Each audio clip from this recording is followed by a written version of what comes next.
Hi there, I welcome you to Time Classes. In this short session, we are going to discuss reading comprehension, or rather read a passage and discuss in detail and answer the questions based on that. Okay, so this is a reading comprehension session. It makes sense, for us to discuss the importance of reading comprehension in various tests, right? So as you can see on the screen, in IBPS PO, RC is important, okay, as much as 5 to 10 questions in the prelims, 10 to 22 questions in the mains. That is IBPS PO, prelims and mains.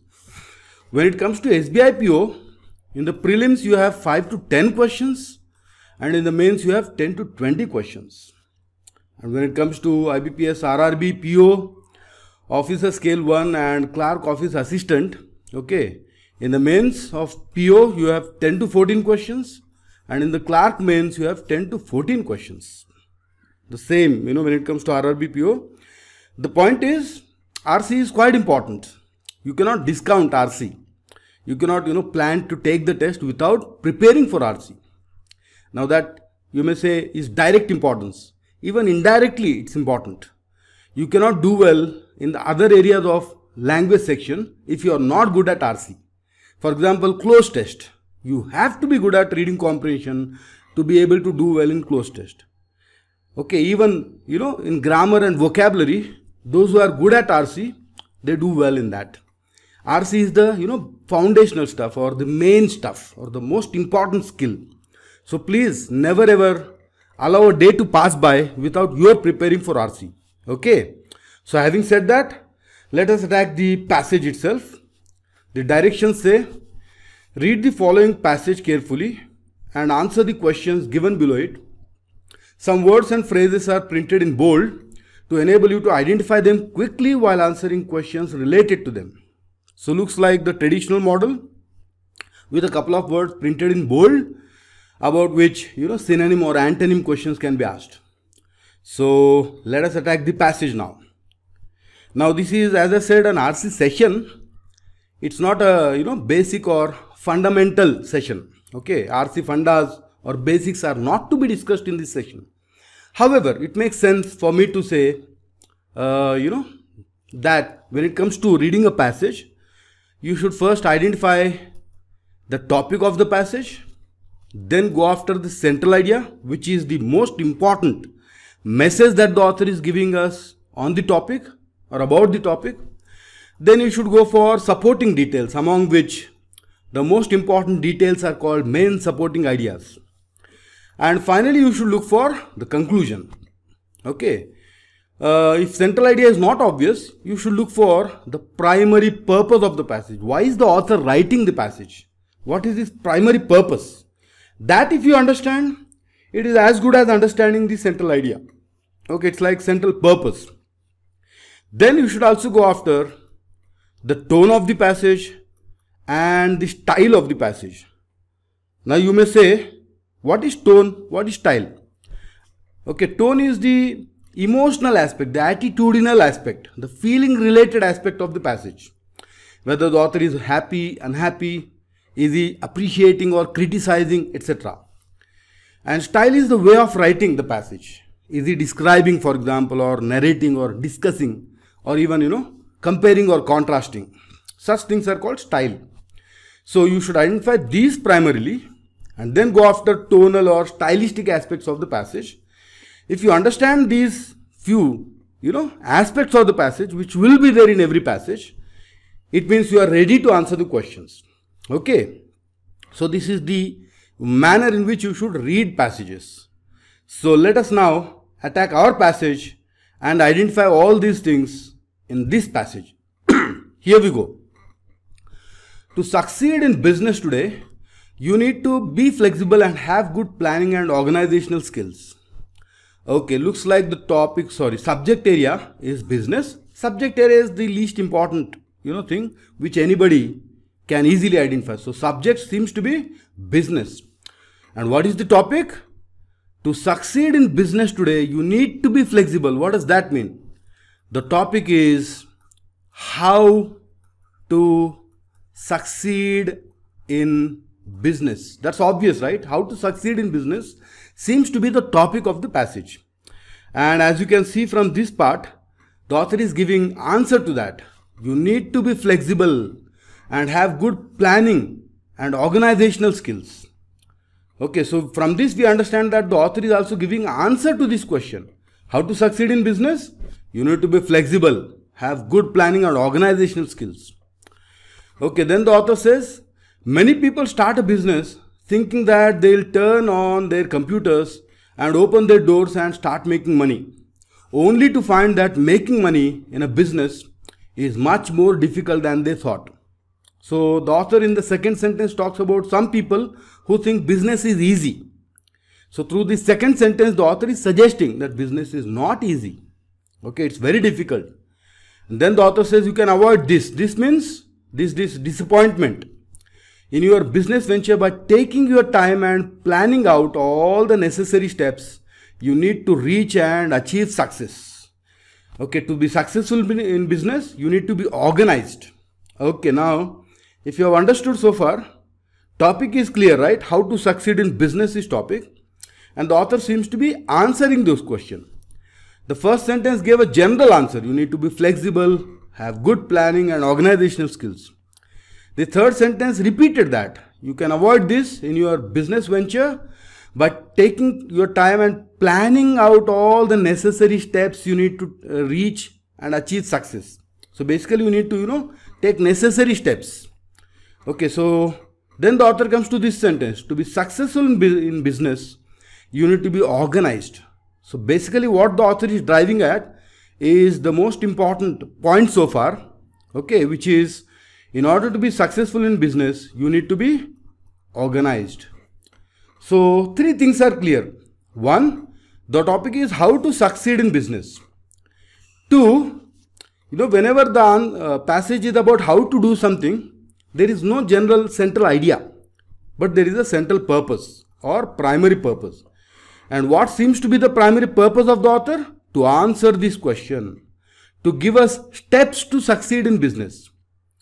And after understanding the primary purpose of central idea, as I said, you should go after the main supporting details or ideas. And the first one is here. The first main supporting idea is we need to be organized to be successful in business. Simple, right? So let's see what the author says in the second para. A good way to do this. You see, we have identified the correct, main supporting idea, because this refers to the previous point mentioned here. Okay, in order to be successful in business, you need to be organized. So this refers to being organized. So good way of being organized is to create a to-do list each day.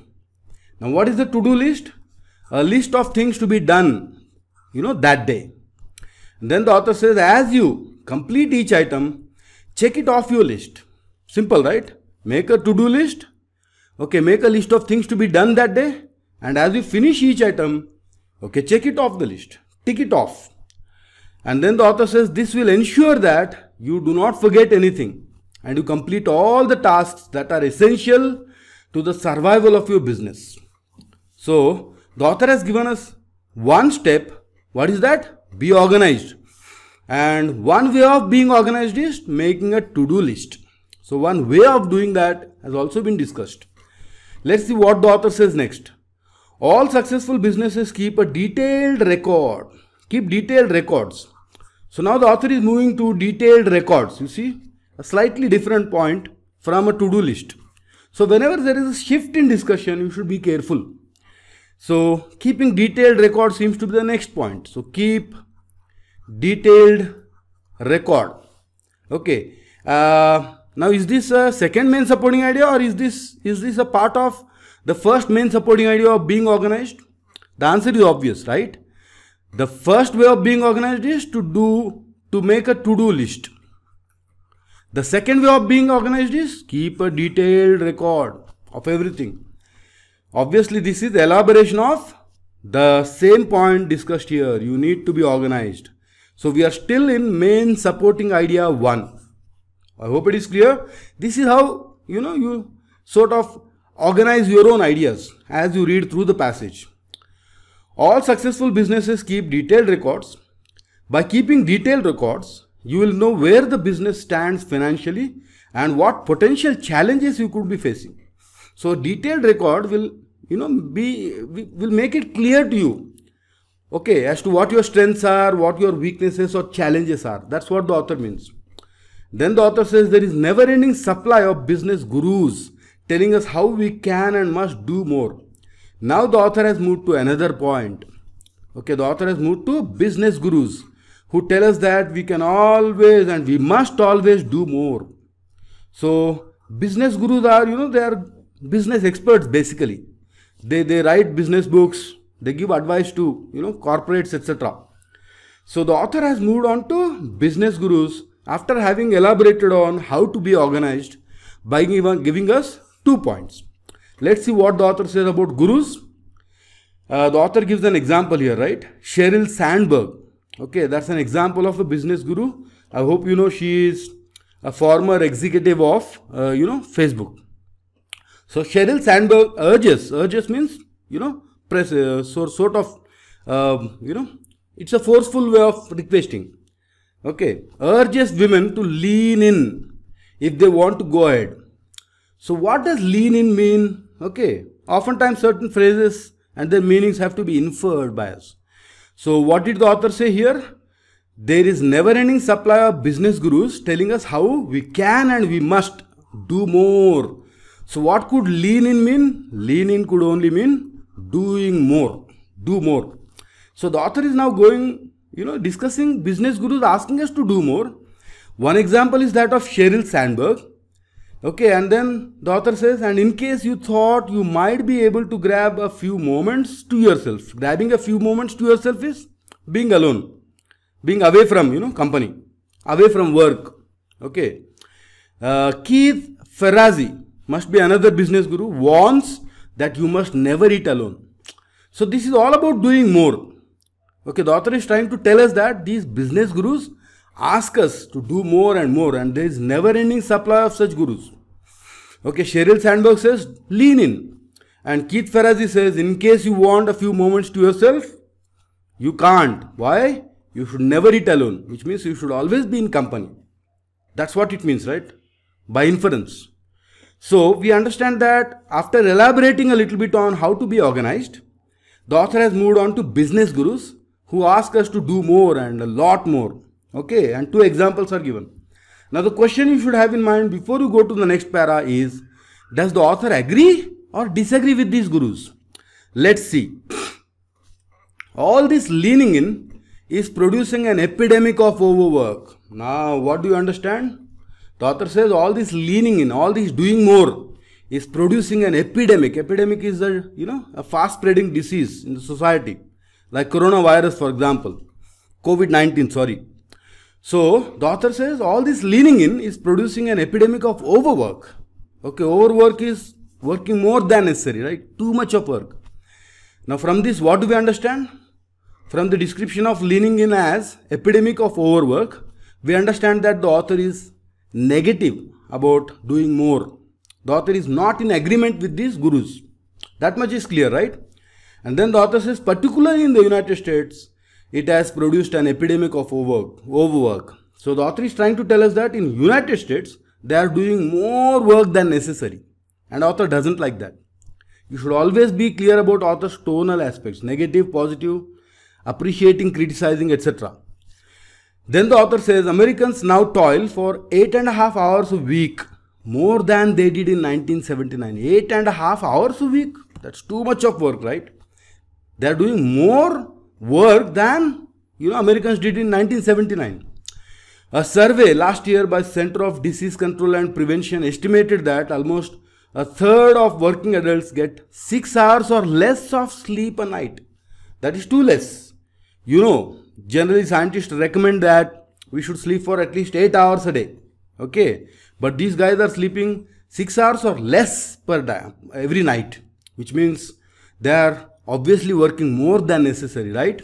So the author is giving statistical data, factual data to support her point that Americans are overworking.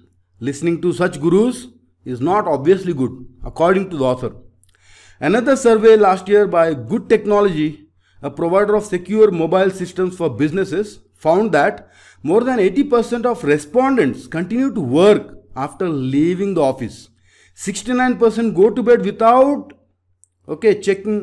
cannot go to bed without checking their inbox, mails, and 39% routinely check their work emails at dinner table. That's too much of work, right? Even after going home, even before sleeping, even while about to sleep, they are working. So in this para, as is obvious, the author has expressed disagreement with those business gurus. The business gurus are asking for us to do more. But the author says it has actually resulted in an epidemic of overwork and has given statistical information to prove that it is negatively affecting, or it is negative. Okay, by calling it overwork, epidemic, and telling us that they are sleeping less, they are even checking their inboxes before going to bed, okay, are checking their emails during dinner time. The author is trying to suggest indirectly that she is not happy with this. Let's confirm that in the next para.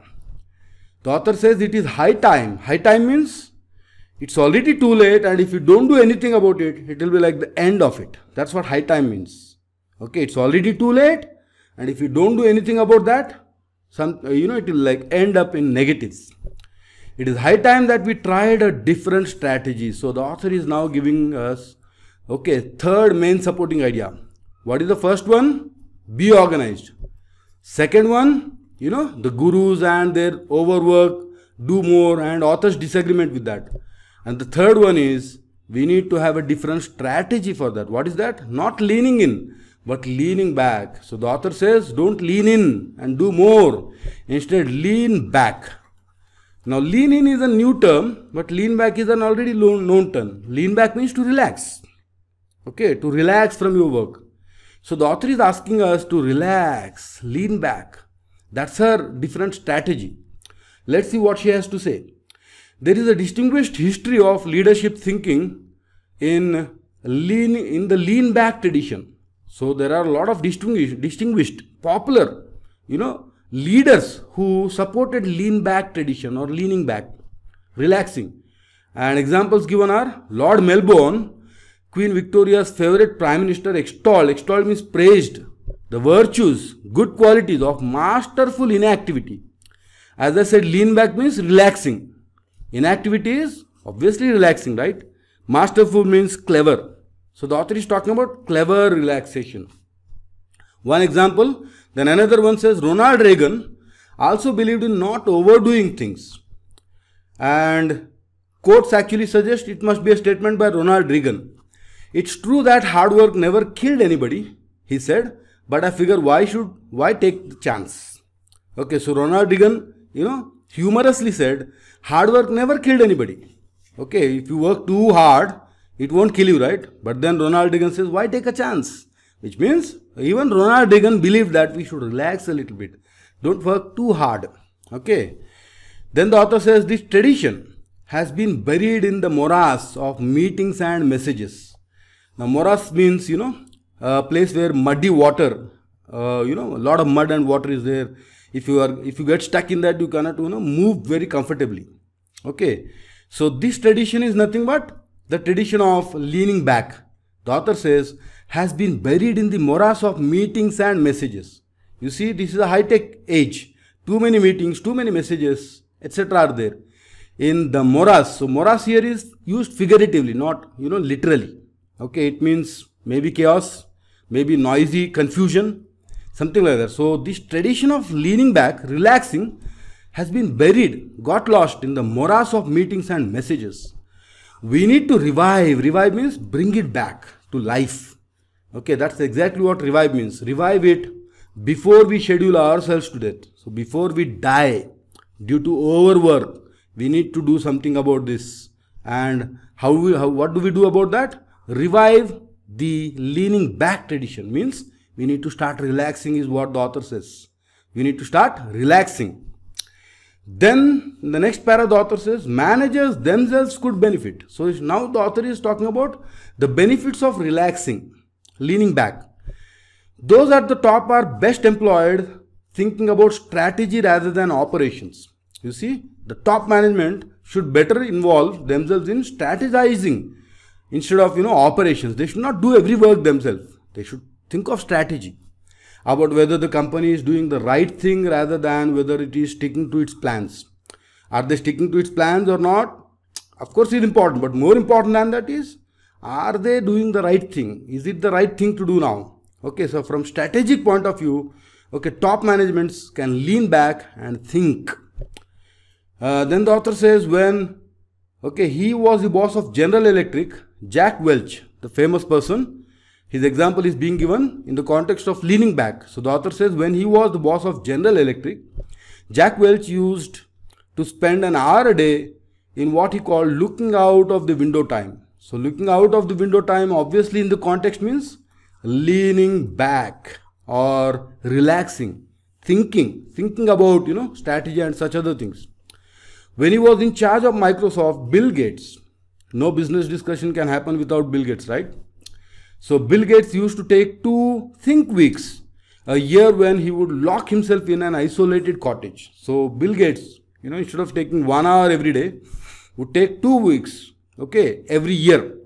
And he would, lock himself in an isolated cottage. Isolated means, separated from society. Cottage, and, call those 2 weeks think weeks. So he would think about, obviously, strategy. So these 2 examples of Jack Welch and Bill Gates are about leaning back, relaxing and thinking about bigger aspects of the company rather than overworking. Let's see what else is there in the next para. Doing nothing may be going too far. Now, the author is also, talking about the contradiction. Some people may think that the author is asking us to just relax and do nothing. No. The author says doing nothing may be going too far. It means the author is telling us that she does not mean that we should not do anything. Because it would be going too far. It would be too much. Instead, the author says managers play an important role in coordinating complicated activities and disciplining slackers. Slackers are the lazy guys. And some creative people would never finish anything if they were left to their own devices. You see, doing nothing is going too far. So top management, should take care of that also. It means they should not allow the workers to relax too much. Because some people, especially the creative guys, would never finish anything if they were left to themselves. If they were left to themselves and allowed to relax. So the author is cautioning us against doing nothing. It means the author obviously, is trying to balance. Don't do too much of work and also don't get indulged in, doing nothing. There should be a balance, is what the author is trying to say. So, but there is certainly a case for doing a lot less. So while, the author is making adjustment to the fact that doing nothing is going too far, the author says there is still case for doing lot less. Means, again, she is going back to her original point of not doing too much.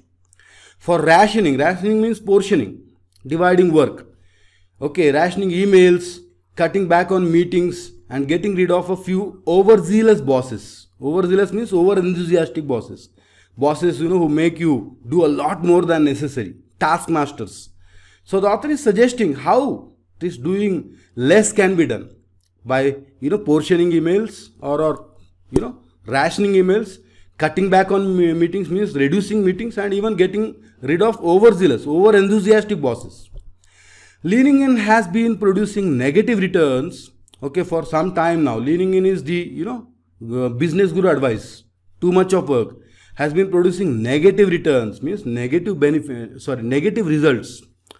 It is time to try the far more radical means extreme strategy of leaning back. So lean back, relax is what the author suggests instead of doing too much. So far so good. Next, is the question. So that's the end of the passage. We have understood. In the first para, as you might remember, the author, started by talking about, the topic how to succeed in business. Then the author gave the first main advice, be organized.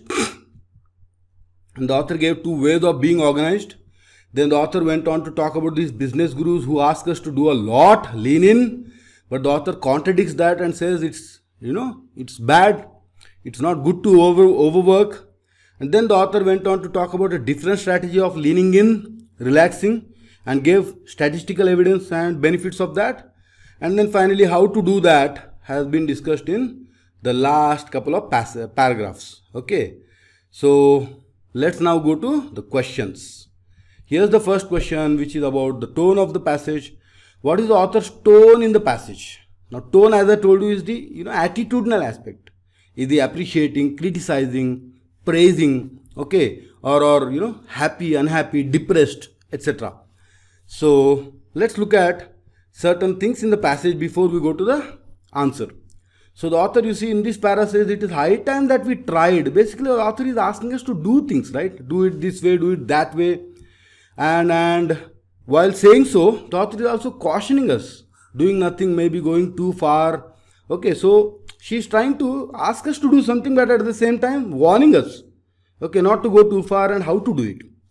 So the author's tone is basically advisory, okay, advisory with a little bit of warning mixed into it. So which tone comes to my mind when somebody is advising you and at the same time warning you? The tone is obviously cautionary. Okay, the answer is cautionary. In caution, people ask us to do things in a careful way. Okay, otherwise things could go too far and bad things could happen. So the best answer to this tone's question is cautionary, as we could infer from the passage. Is it satirical? The first choice. What is satirical? Satirical is mocking, insulting and playing with words and saying things in a exaggerated manner and sort of basically mocking and insulting. That's satirical. So that is not what the author does. Okay.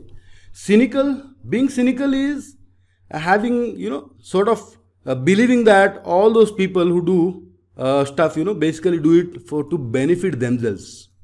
Okay, so if you do something, even if it is good, okay, I would say that you are doing it for your own benefit, not for my benefit. Okay, such an attitude, okay, is cynical attitude, believing that others do things for their own benefit, not for others' benefit. Okay, so this is what cynical is.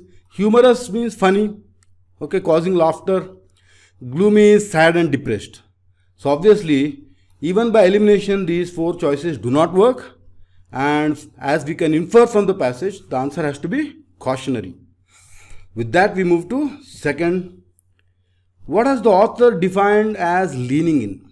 Now, lean in is something that these business gurus have advised, and we understand that leaning in is doing more. Okay, so whichever means that, we should go for that. But let's look at the place where leaning in has been discussed. Okay. This is the context. This is where the author moved to another point. There is a never-ending supply of business gurus telling us how we can do and must do more. Where Sheryl Sandberg has, is said to have mentioned leaning in, etc. So leaning in can only mean doing more. You see, leaning in is producing an epidemic of overwork. So from all these things, we understand that leaning in means doing more. And according to the author, doing more than necessary. So one says working too much due to the pressure of overzealous bosses. Obviously, this makes sense because of this part. So one is possible. Setting creativity free and dropping deadlines. This is opposite, right? If you drop deadlines, it means you are doing less. If you are being creative, it means you are doing, creative stuff and not overwork or extra hard work. So 2 cannot be the correct answer. Okay, because of this opposite point here. 3, creative people checking mails too often. So creative people is given to us to mislead, okay, to make us think that it's a negative answer or wrong answer. But this part, checking mails too often, makes it correct, right? That's what one of the examples of doing more, okay, said in the passage, which means 3 is also possible. So the correct answer has to be a combination of 1 and 3, which means 4 is the answer. So second question, the correct answer is 1 and 3. Fourth choice, with which we now move to the third question. Why isn't doing nothing considered too good? Now, if you remember, after telling us that doing more is bad, the author, immediately went to a para and cautioned us. This is that para, okay, that doing nothing may be going too far. Why is that? Because the author said managers play an important role in coordinating complicated activities, disciplining slackers, and some creative people would never finish anything if they were left to their own devices. Okay, to control laziness, okay, the author, mentioned this particular sentence of doing nothing may be going too far. So that's this question about why isn't doing nothing considered too good? Okay, too good means, okay, more good than necessary. Like, too is always negative, right? If I say very good, it's positive. But if I say too good, it's negative. Okay, which is what the author meant here. Doing nothing may be going too far. Okay, doing nothing may be too good. See, she did not mean that we should do nothing. Just relax and, do nothing. Okay, so why did she say that? Let's see whichever, answer conforms to the information given here is the correct answer. First one says it results in the loss of precious time of the organization. Time. This time point was not discussed anywhere, so out of scope. It provides excessive freedom to creative people, making them lethargic. Yes, you see, that's exactly what the author meant here. Creative people would never finish anything if they were left to their own devices. So in this context, this is what it exactly means. It provides excessive freedom to creative people, making them lazy. Lethargic means doing nothing, right? So this is possible. 3, it makes people cancel meetings. In fact, the author herself has said we should reduce the number of meetings. So this cannot be what the author meant by doing nothing being too good. 4, it doesn't have deadlines. Not clear. Okay. Ambiguous and out of scope. It gives time to run on treadmills. Again, not discussed, out of scope. So the correct answer has to be 2. Third question, the correct answer is choice 2. With which we now move to fourth question, which says, why should everyone be given a looking out of the window time? Now, if you remember, in the last few paragraphs, the author discussed this point. Okay, looking out the window time while talking about, Jack Welch and Ronald Reagan, etc. You see, Jack Welch, this is where the author said, looking out of the window time. So this looking out the window time is nothing but relaxing. And this question is asking about that. Why should everyone be given looking out the window time? And if you remember, the author said managers themselves could benefit. This is where the author talked about the benefit of looking out the window or relaxing. What is that? Those at the top are best employed thinking about strategy rather than operations, about whether the company is doing right thing rather than whether it is sticking to its plans. So basically the author meant the benefit of relaxing or leaning back is it gives us time to think about the strategy of the company instead of just slogging after, doing operation after operations. Okay. The author said, lean back and strategize. Think of the strategy. So an answer conforming to this should be correct. Why should everyone be given looking out of the window time? 1, it generates a big basket to throw invitations into. Out of scope. Absurd. It helps in understanding the right and wrong of the company. Could be, but right and wrong. You see, when the author mentioned right, okay, she did not mention it from, good or bad or moral or immoral, from that point of view. Okay, right thing here meant right strategy. Okay, rather than think about whether it is sticking to the plans. Okay, the right thing is it the appropriate thing? So it is more about appropriateness rather than moral correctness or moral goodness. But this choice, okay, talking about the difference between right and wrong is going into morality. Okay, right and wrong are all about morals and ethics, right? But we can't infer that kind of morality or ethics, that kind of difference between right and wrong from this part here, because the word strategy has been mentioned. So we better look for another choice. Strategies can be formulated better. You see, a better choice than 2 is 3. 2 is distorting the meaning or intention of the author by playing on the words given in the passage.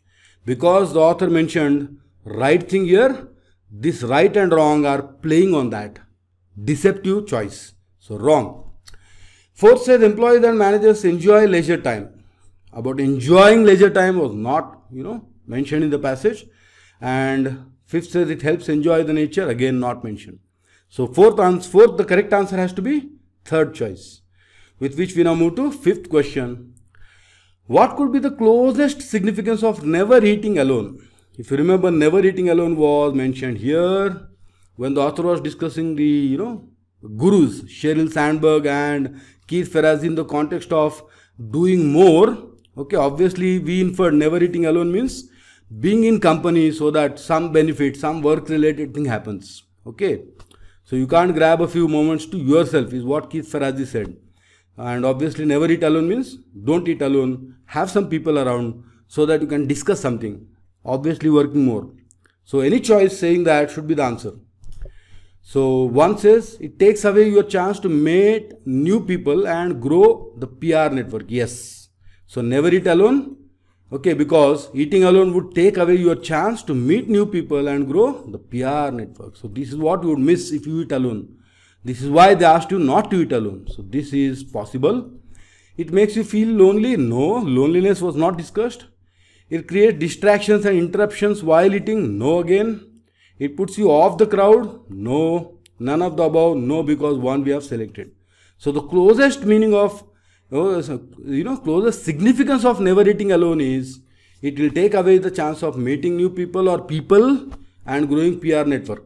Okay, some work related stuff will not happen if you eat alone. So best answer obviously is 1.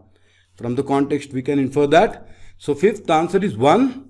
Now we move to sixth question, which says what does the survey by Good Technology try to conclude? Okay, what is the survey by Good Technology? The author mentioned Good Technology here. Another survey last year by Good Technology, a provider of secure mobile systems for businesses, found that more than 80% of respondents continue to work after leaving office. So this is, where the author was giving statistical evidence about overworking. Okay, so people continue to work, even after leaving office. 69% cannot go to bed without checking inbox. 38% even routinely check their emails while having dinner. So the question says, what does the survey conclude or try to conclude? Obviously overwork related stuff, right? Let's see. One says people can't help but see their mails and messages. Now can't help means it's like a compulsive disorder. No, the author did not discuss the point from that point of view. You could say yes, it is a disorder, but from overwork point of view. Okay, this does not make that clear, right? So 1 cannot be the answer. 2 says people are pressurized by their managers and work, which makes them check emails and continue working even after. Yes, pressure, work pressure, managerial pressure resulting in overwork is what the statistics meant for. Okay, meant to convey. So 2 is possible. 3 says people are too scared of their managers. No, fear has not been discussed anywhere. People are workaholics. Yes, they are workaholics, but the question is not about whether they are workaholics or not. The question is, what is that the survey tried to conclude? Okay, that they are overworked. Okay, that they are overworked is a negative way of looking at it. Workaholics, could mean they love it. Whereas pressurized, okay, by the managers, etc. Okay, as referred to by the author in the end, makes more sense, right?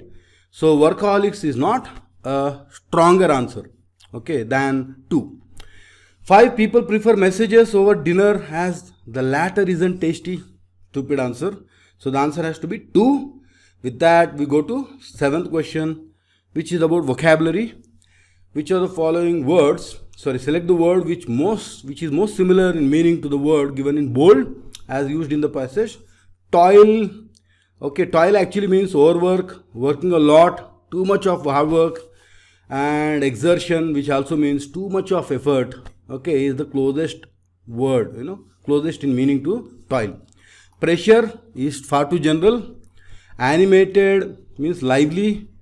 Tough, spirited means enthusiastic and lively. So the correct answer to toil, which is the vocab question, is 1. We move to 8.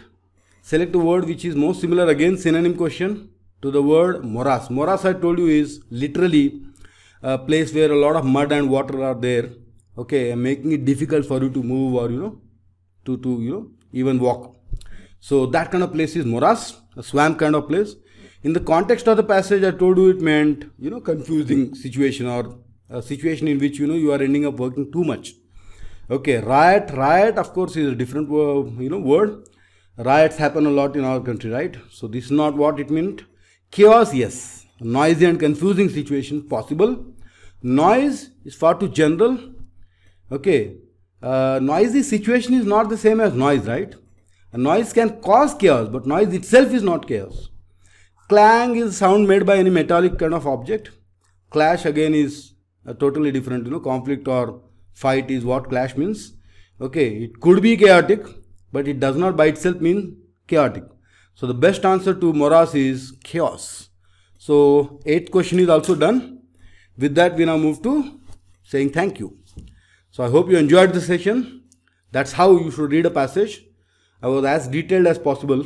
Okay. Hope to see you again. Thank you very much. Goodbye. All the best.